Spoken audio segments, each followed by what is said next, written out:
Kung dati nagpupurian, ngayon tila nagbabangayan na sina Pangulong Duterte at CPP Founding Chairman Jose Maria Sison. Kasunod ng pagbawi ng Pangulo sa unilateral ceasefire ng gobyerno sa mga rebeldeng komunista. Sa kabila nito, tuloy pa rin daw ang peace talks ng gobyerno at ng CPP, NPA, NDF.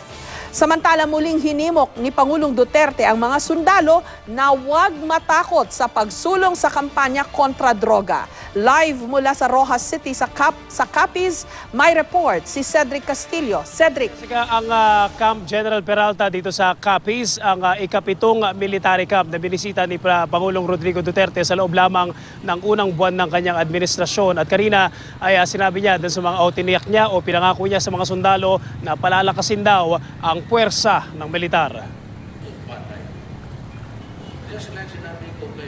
Itong si Sison, doon ka sa nagabula-bula ang bakba. Yung laway niya lumulusot doon sa screen. Basa yung muka mo. Akala mo naman sino magsalita. Nahingi nga sila makahawak ng isang barangay anywhere. Ang boss. Style bandido man. Ito ang tila pangungutya ni Pangulong Rodrigo Duterte kay Communist Party of the Philippines o CPP Founding Chairman Jose Maria Sison nang bisitahin ng Pangulo ang headquarters ng Army 3rd Infantry Division sa Mahindan, Capiz. Nagpapalitan ngayon ng batikos sina Duterte at Sison matapos bawiin ng pamahalaan ang unilateral ceasefire na idineklara ni Duterte noong kanyang sona. Tinawag ni Sison na asal barumbado si Duterte. Itong mga komunista, akala mo kung magsalita, they are a force to reckon with. When as a matter of fact, I said they could not even occupy a barangay a single day. Noong election season at hanggang sa makamanumpa na si Duterte, nagpalitan pa ng papuri si Duterte at ang kanyang dating propesor. Minsan pang napag-usapan ang posibilidad ng coalition government kasama ang CPP. Sa kabila ng tila girian ngayon ng dalawang lider, tuloy ang muling pagbubukas ng peace talks sa pagitan ng gobyerno at ng CPP-NDF sa Oslo, Norway. Ang headquarters ng Army 3rd ID sa Capiz, ang ikapitong kampo ng military na binisita ni Duterte sa unang buwan ng kanyang administrasyon. Kanina muli niyang hinimok ang mga sundalo na huwag matakot isulong ang kampanya laban sa droga kahit pa makasuhan ng human rights violation.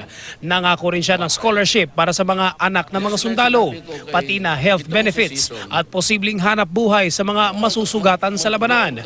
Pakiusap pa ng Pangulo sa sandatahan, hintayin lang ang plano ng pamahalaan na pagbili ng mga dagdag na kagamitan at magtutuos din daw ang gobyerno at ang bandidong grupong Abu Sayyaf. We are prepared here when I think that I have already in my hands the things that I would need to fight a war correctly and accurately. We will have to go there and fight.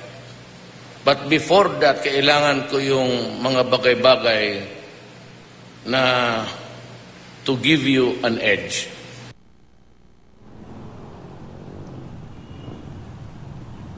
Jessica, bago tumulak ngayong hapon papuntang Cebu ngayong gabi naman para sa isa pang engagement ay sinabi rin ni Pangulong Duterte sa mga sundalo na may plano raw ang pamahalaan na hiramin ang mga kampo ng militar para pansamantalang gawing rehabilitation facility para naman doon sa libu-libong mga sumuko na di umano ay involved sa droga. Jessica. Cedric, no? May binigay bang rason ang Malacanang o si Pangulong Duterte? Bakit Capiz ang kasama sa itinerary niya ngayon? Kasi dati Mindanao, no, iba-ibang mga probinsya, and then he went to Nueva Ecija dahil may malaking kampo ng mga sundalo doon, no? Bakit ngayon Capiz kasama sa itinerary niya?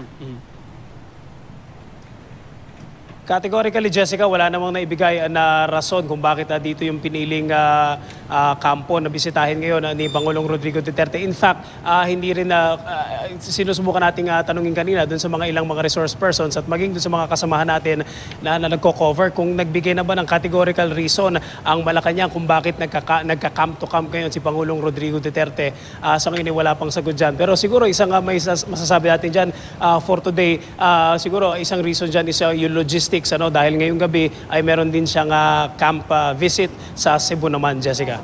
Panay-panay nga ang camp visit ng Pangulo, no? At mukhang binuboost niya yung moral ng ating mga sundalo at patuloy din yung pagbigay niya ng ibang mga opinion niya sa ibang mga issue sa ating lipunan. Yung parang nagiging freewheeling yung pagsasalita niya sa harapan ng mga sundalo. Tama ba, Cedric? Tama, Jessica. Sa iba't ibang mga camps na pinupuntahan niya, actually sa iba't ibang mga engagements na pinupuntahan niya, parang ang nangyayari is parang he opens with a different topic na pwedeng hindi related doon sa kumbaga yung audience sa kaharap niya. Pero ngayong araw na ito dito sa kampo, binuksan niya yung kanyang speech sa pamamagitan ng pakikipag-usap o pagsasalita tungkol kay Jose Maria Sison.